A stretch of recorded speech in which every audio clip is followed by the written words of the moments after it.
ಭಾರತದ ಮೊದಲ ತಲೆಮಾರಿನ ಬೀಟಾ ಮಗು ಮಿಜೋರಾಂನಲ್ಲಿ ಜನನ ತಾಳಿದೆ. ಇನ್ನು ಜನವರಿ 1ರಿಂದ ಹೊಸ ಪೀಳಿಗೆಯ ಐತಿಹಾಸಿಕ ಆರಂಭ ಕೂಡ ಆಗಿದೆ. ಭಾರತದ ಮೊಟ್ಟ ಮೊದಲ ತಲೆಮಾರಿನ ಬೀಟಾ ಮಗು ಜನವರಿ 1ರಂದು 2025ರಂದು ಮಿಜೋರಾಂನಲ್ಲಿ ಜನಿಸಿದೆ. ಐಜ್ವಾಲ್ನ ಡಾಟ್ಲಾಂಗ್ನ ಸಿನೋಡ್ ಆಸ್ಪತ್ರೆಯಲ್ಲಿ ಮಧ್ಯರಾತ್ರಿ 12:03 ಈ ಐತಿಹಾಸಿಕ ಘಟನೆ ನಡೆದಿದೆ. ಹೌದು, ಈ ನವಜಾತ ಶಿಶುವಿಗೆ ಫ್ರಾಂಕಿ ರೆಮಾರುಟಿಕಾ ಜಡೆಂಗ್ ಎಂದು ಹೆಸರಿಡಲಾಗಿದೆ. ಏನಿದು ತಲೆಮಾರು ಬೀಟಾ ಪೀಳಿಗೆ ಅಂತೆಲ್ಲ ಯೋಚನೆ ಮಾಡ್ತಾ ಇದ್ದೀರಾ? ಇದಕ್ಕೆ ಉತ್ತರ ಇಲ್ಲಿದೆ ನೋಡಿ.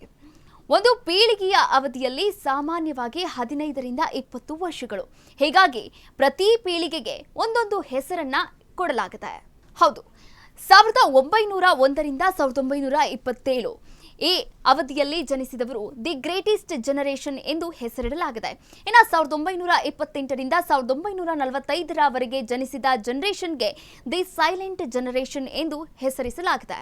ಹಾಗೂ 1946ರಿಂದ 1964ರ ಮಧ್ಯೆ ಜನನ ತಾಳಿದವರಿಗೆ ಬೇಬಿ ಬೂಮರ್ ಜನರೇಷನ್, ಹಾಗೆ 1965ರಿಂದ 1980 ಪೀಳಿಗೆ ಎಕ್ಸ್, ಇನ್ನು 1981ರಿಂದ 1996 ಮಿಲೇನಿಯಲ್ಸ್ ಅಥವಾ ಜನರೇಷನ್, ಇನ್ನು 1997ರಿಂದ 2009ರ ಒಳಗೆ ಜನಿಸಿದವರಿಗೆ ಜನರೇಷನ್ ಝೆಡ್, ಇನ್ನು 2010ರಿಂದ 2024ರ ಒಂದು ಜನರೇಷನ್ ಆಲ್ಫಾ, ಹಾಗೆ 2025ರಿಂದ 2039ರ ಒಳಗೆ ಜನಿಸಿದಂತಹ ಶಿಶುಗಳಿಗೆ ಜನರೇಷನ್ ಬೀಟಾ ಎಂದು ಹೆಸರಿಡಲಾಗಿದೆ.